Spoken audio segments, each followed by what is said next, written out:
CM ಪುತ್ರನ ಹೇಳಿಕೆ ಹಿಂದೆ ನಾನಾ ಅರ್ಥಗಳು ಅಡಗಿದೆ.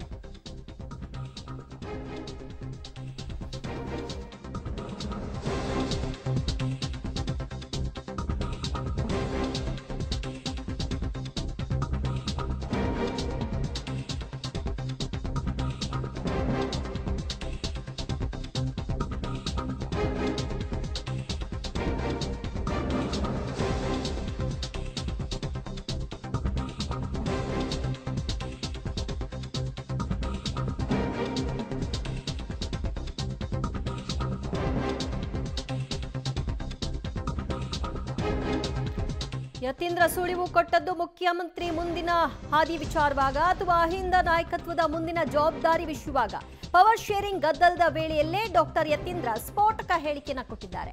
ಸತೀಶ್ ಜಾರಕಿಹೊಳಿ ನಮ್ಮನ್ನ ಮುನ್ನಡೆಸಬೇಕು ಅನ್ನೋ ವಿಚಾರವನ್ನು ಪ್ರಸ್ತಾಪಿಸ್ತಾರೆ. ಯತೀಂದ್ರ ಮಾತಿನ ಮರ್ಮ ಏನು ಅನ್ನುವಂತಹ ಪ್ರಶ್ನೆ ಈಗ ಎದುರಾಗಿದೆ. ಬೇಕಂತಲೇ ಚೆಕ್ಮೇಟ್ ಇಟ್ರ ಡಾಕ್ಟರ್ ಯತೀಂದ್ರ. ಡಾಕ್ಟರ್ ಯತೀಂದ್ರ ಹೇಳಿಕೆ ಹಿಂದೆ ದಲಿತ ಸಿಎಂ ಲೆಕ್ಕಾಚಾರವೂ ಕೂಡ ಅಡಗಿದೆ. ಸಿಎಂ ಪುತ್ರನ ಹೇಳಿಕೆಯ ಹಿಂದಿನ ಲೆಕ್ಕಾಚಾರಗಳೇನು, ಇದರ ಮರ್ಮ ಏನು ಅನ್ನುವಂತಹ ಪ್ರಶ್ನೆಗಳು ಈಗ ಪುಟಿದೇಳ್ತಾ ಇದೆ. ಸದ್ಯ ಸಿಎಂ ಪುತ್ರನ ಹೇಳಿಕೆ ಈಗಷ್ಟೇ ಆರಂಭ ಆಗಿದೆ. ಇದು ಮುಂದಿನ ಹಂತ ಯಾವ ರೀತಿ ತಿರುವು ಪಡ್ಕೊಳ್ಳುತ್ತೆ ಕಾದು ನೋಡ್ಬೇಕು. ತಂದೆಯವರು ಈಗ ಇನ್ನೇನು ರಾಜಕೀಯ ಕೊನೆಗಾಲದಲ್ಲಿದ್ದಾರೆ, ಅವರ ರಾಜಕೀಯ ಬದುಕಿನ ಕೊನೆ ಘಟ್ಟದಲ್ಲಿದ್ದಾರೆ. ಅಂತ ಸಮಯದಲ್ಲಿ ಈ ರೀತಿ ವೈಚಾರಿಕವಾಗಿ ಪ್ರಗತಿಪರವಾದಂತಹ ಸಿದ್ಧಾಂತ ಇಟ್ಕೊಂಡಿರೋರಿಗೆ ಮಾರ್ಗದರ್ಶನ ಮಾಡೋದಕ್ಕೆ, ಅವ್ರಿಗೆ ನೇತೃತ್ವ ವಹಿಸ್ಕೊಳ್ಳೋಕೆ ಒಬ್ರು ನಾಯಕರು ಬೇಕು. ಜಾರಕಿಹೊಳಿ ಅವರು ಅಂತ ಒಂದು ಜವಾಬ್ದಾರಿ ವಹಿಸ್ಕೋತಾರೆ.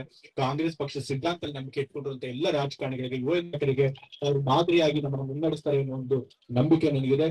ಸೊ ಹಾಗಾಗಿ ಈ ರೀತಿ ಒಂದು ತತ್ವಬದ್ಧತೆ ಇರುವಂತಹ ನಾಯಕ ಸಿಗೋದು ಬಹಳ ಕಷ್ಟ. ಅಂತ ಕೆಲಸನ ಜಾರಕಿಹೊಳಿ ಮಾಡ್ತಿದ್ದಾರೆ. ಅಂತ ಕೆಲಸ ಮುಂದುವರಿಸಲಿ ಅಂತ ಹೇಳಿ ನಾನು ಕೇಳ್ಕೊಳ್ತಾ, ಮತ್ತೆ ಇವತ್ತು ಈ ಬಗ್ಗೆ ಮತ್ತಷ್ಟು ಮಾಹಿತಿ ಕೊಡ್ತಾರೆ ನಮ್ಮ ಪ್ರತಿನಿಧಿ ಸುಕೇಶ್. ಸಿದ್ದರಾಮಯ್ಯನವರ ನಂತರ ಡಿಕೆ ಶಿವಕುಮಾರ್ ಅವರೇ ಮುಖ್ಯಮಂತ್ರಿ ಅನ್ನುವಂತಹ ವಿಷಯ ಇಲ್ಲಿಯವರೆಗೂ ಕೂಡ ಇತ್ತು. ಈಗ ದಲಿತ ಸಿಎಂ ಕಾರ್ಡ್ ಪ್ಲೇ ಮಾಡ್ತಾ ಇರೋದನ್ನ ಗಮನಿಸ್ತಾ ಇದ್ರೆ ಡಿಕೆ ಶಿವಕುಮಾರ್ ಅವರ ಹಾದಿ ಸಲ್ವಾ ಹಾಗಾದ್ರೆ?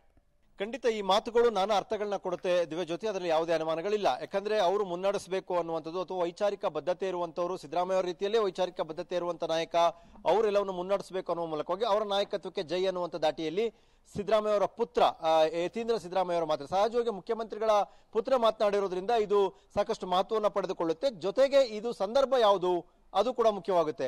ಪವರ್ ಶೇರಿಂಗ್ ನ ವಿಚಾರ ಮುನ್ನೆಲೆಗೆ ಬರ್ತಾ ಇರುವಂತ ಸಂದರ್ಭದಲ್ಲಿ ಮಾತನಾಡಿರುವಂತದ್ದು ಒಂದೇ ಕಲ್ಲಿಗೆ 2-3 ಹಕ್ಕಿ ಹೊಡೆಯುವಂತ ಲೆಕ್ಕಾಚಾರದ ಮಾತುಗಳನ್ನ ಆಡಿದ್ರ ಡಾಕ್ಟರ್ ಯತೀಂದ್ರ ಅವರು ಅನ್ನುವಂಥದ್ದು. ಯಾಕಂದ್ರೆ ಅವ್ರು ಪದೇ ಹೇಳ್ತಾ ಇದ್ರು, ನಮ್ಮ ತಂದೆಯವರು 5 ವರ್ಷದ ಅವಧಿಗೆ ಮುಖ್ಯಮಂತ್ರಿ ಆಗಿರ್ತಾರೆ, ಸಿದ್ದರಾಮಯ್ಯ ಅವರು 5 ವರ್ಷದ ಅವಧಿಗೆ ಮುಖ್ಯಮಂತ್ರಿ ಅನ್ನುವಂಥದ್ದನ್ನ ಪದೇ ಒತ್ತಿ ಹೇಳ್ತಾ ಇದ್ದಾರೆ.